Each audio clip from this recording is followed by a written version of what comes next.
जय श्री राम दोस्तों, कहिए कैसे हैं आप। बालाजी की कृपा से मैं भी बहुत बढ़िया हूँ। उम्मीद करती हूँ आप सब भी बढ़िया होंगे। तो चलिए आज बनाने वाले हैं हम बहुत ही ज़्यादा हेल्दी टेस्टी गुणों से भरपूर नाश्ता। तो चलिए मैं मूंग की दाल की चीले की बात कर रही हूँ। आप यहाँ पे समझ चुके होंगे फोटो देख के। तो मैंने यहाँ पे एक कटोरी ली है, जो नॉर्मल सबके घरों में एक कटोरियाँ होती हैं। इससे मैंने छिलके वाली दाल ली है और ये पैकेट वाली दाल है। और यहाँ पे जरा सी और ले ली है, करीब एक मुट्ठी के करीब और है ये दाल। तो मैंने इसे ले लूँगी और एक बड़े बर्तन में डाल के इसे बढ़िया से 7 से 8 बार कम से कम मसल मसल से इस तरीके से धो लूँगी। जब तक धोते रहे, जब तक कि साफ पानी ना आने लगे धोने में। तो मैंने आपको सिर्फ एक बार दिखाया है धोते हुए, लेकिन मैंने 7 से 8 बार धोई है ये दाल। इसके बाद नल के पानी से हटा के मैंने आरओ के पानी में इतना भर के रख दिया था। एक बात और मैं यहाँ पे भूल गई हूँ, तो मैं आपको बता दूँ, आप उंगलियों से इस तरीके से नाप ले कि इतना पानी कम से कम होना ही चाहिए। अगर आप दाल चीले के लिए भिगो रहे हैं तो ये हो चुकी है अगली मॉर्निंग। तो ये इसके बाद मैं देखूँगी तो इस तरीके से भीग के दाल तैयार है। ये देखिए हल्के हल्के इसके छिलके भी उतर रहे, पर हमें ये छिलके नहीं उतारने हैं। और दाल हमने कल रात ही बहुत बढ़िया तरीके से धो ली थी, तो हमें धोने की कोई ज़रूरत नहीं है। अगर आप ज़्यादा धोएंगे बार बार तो सारे छिलके निकल जाएंगे। तो इससे क्या होगा, ये हमारी धुली दाल बन जाएगी। अगर गर्मियों का मौसम है तो 2-3 बार धो ले, और अगर मौसम ठीक है तो एक ही बार पानी निकाल दे।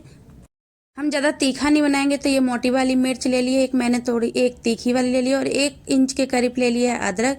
इन दोनों को मैं काट लूँगी, कैसे भी काटिए, सिर्फ हमें पीसना है। और जरा सी 2-3 चुटकी ले लूँगी हींग और ले लूँगी 1 चम्मच जीरा। इन सबको मिक्सर में डाल लूँगी। इसी में ऐड कर दूँगी ये दाल। दाल आप निचोड़ निचोड़ के डालें, क्योंकि पानी हम बाद में डालेंगे। अगर हम अभी पानी ले लेंगे तो हमें अंदाज़ा नहीं होगा सही से। तो यहाँ पे मैंने बहुत ज़रा सा पानी लिया है, करीब 1 कलछी के करीब लिया है, और इसे अच्छे से पेस्ट बना लिया है। ये देखिए, अगर आप टाइम देख के 1.5 से 2 मिनट तक मिक्सी चलाएंगे तो इस तरीके से बढ़िया से पेस्ट बन के तैयार हो जाएगा। अगर दरदरा भी है तो कोई दिक्कत की बात नहीं है, वैसे दरदरा भी पीस सकते हैं, पर यहाँ पे मैंने बारीक बनाया है कि जिससे बच्चों को पता ना चले कि हमने क्या कहते हैं मूंग की दाल का चीला बनाया है, वो डोसा समझ के खा ले। इसीलिए मैंने बारीक पेस्ट बनाया है। ये देखिए दूसरा वाला भी पीस लिया और इस एक गहरे बर्तन में रख लिया है। उसमें डाल दिया है नमक, करीब पौना चम्मच डाला है मैंने यहाँ पे। तो आप अपने स्वाद अनुसार ही डालें। ये मैंने थोड़ी तीखी वाली मिर्च ली है, वो भी आधा चम्मच डाल दिया है बहुत जरा सा जीरा पाउडर। और थोड़ा सा इनो भी ले लेंगे 1/4 चम्मच। अच्छा, 1/4 चम्मच में बहुत लोगों को कन्फ्यूजिंग होती है, तो जो आधा चम्मच से कम होता है उसे 1/4 चम्मच कहते हैं, तो वो डाल दिया है मैंने। और इसे अच्छे से मिक्स कर लिया है चम्मच की मदद से। आप चाहे तो कलछी से, जिससे डोसा बनाएंगे या चीला बनाएंगे, उससे भी कर सकते हैं।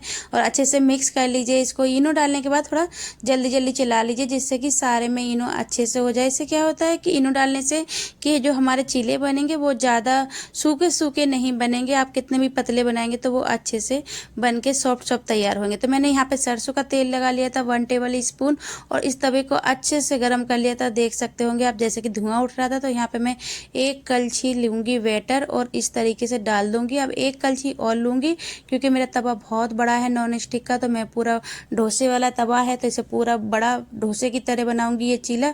तो मैंने 2 कलछी बैटर लिया है। अगर आपका तवा छोटा है और आपको पतले पतले चीले बनाने हैं तो आप 1 ही कलछी लीजिएगा। और आप जब ये फैला रहे हैं तो आपको क्या करना है, जब आप चीला का बैटर फैला रहे हैं तो गैस जो है हाई फ्लेम पे ही रखनी है, सिम नहीं करनी है। जब आपका फैल जाए अच्छी तरीके से, इसके बाद आप सिम पे कर दें और करीब 1 मिनट के लिए सेक ले। ये मेरी रोटी बनाने का तवा है, तो मैं इस पे भी 1 कलछी डाल के फैला के इधर भी सेकने के लिए रख दूंगी, जिससे कि जल्दी जल्दी हमारे चीले बन के तैयार हो जाए। दोनों चीले से फैला लिए थे और सिम गैस पे, उसके बाद सिम कर दिया था गैस। उसके बाद 1 मिनट के बाद मैंने पलट के देखा है तो इस तरीके से हो गया है।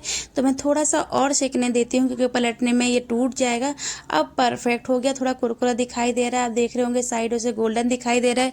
तो ये सेक के तैयार है एक साइड से। तो मैंने इसे पलट दिया, देखिए कितनी आसानी से पलट गया। अब दूसरी तरह से किसी कपड़े से सेक लीजिए या हाथ से घुमा घुमा के सेक लीजिए। आपको ऑयल लगाने की भी कोई ज़रूरत नहीं है, बहुत अच्छे से ये जो तवा से छूट जाता है, क्योंकि हमने इसमें इनो का इस्तेमाल किया है, इस वजह से ये सॉफ्ट तो बनता ही है और तवे पे नहीं चिपकता है। तो ये दोनों तरफ से आप सेक लीजिए, आपको ज़्यादा ऑयल इस्तेमाल करने की ज़रूरत नहीं है। तो मेरा चीला बनके तैयार है। इसी तरीके से मैं सारे चीले बना के तैयार कर लूँगी। और एक कटोरी मूंग की दाल ली थी मैंने, और ज़रा सी और थी, 1 मुट्ठी के करीब। उसमें मेरे कम से कम 8 से 10 चीले बन गए हैं, मतलब 4-5 जनों के लिए नाश्ता बन के तैयार है। मैं दिखा नहीं पाऊंगी क्योंकि सब लोग गरम गरम खाते हैं ऐसा नाश्ता, तो मैं बना के नहीं रख रही हूँ कि मैं आपको दिखा सकूँ, उसके लिए सॉरी। और अगर मेरी वीडियो आप लोगों को अच्छी लगती हो तो प्लीज़ लाइक शेयर सब्सक्राइब जरूर करें। थैंक यू सो मच दोस्तों, आप सभी को मेरी वीडियो देखने के लिए, और कमेंट करके ज़रूर बताएं कि कैसे लगी ये रेसिपी। तो मिलते हैं नेक्स्ट वीडियो में, जब तक के लिए बाय बाय।